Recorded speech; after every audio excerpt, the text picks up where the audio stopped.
рӯзе Томас Эдисони ҷавон аз мактаб ба хона баргашта мактуби муаллимашро ба модараш дод.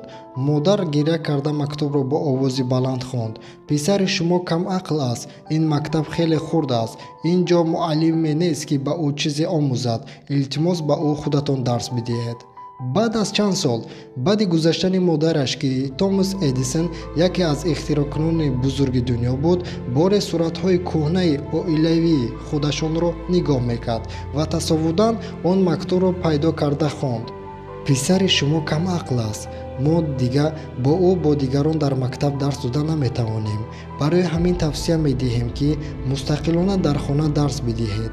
Томас Эдисон якчанд соат гирья кард ва баъдан дар рӯзномаи худ навист: Томас Алва Эдисон яке аз кӯдакони камақл буд. Бо шарофати модари қаҳрамонаш ӯ яке аз олимони Осиёи худ гашт. хуш омадед ба канали Азиз Матиф Тиҷи.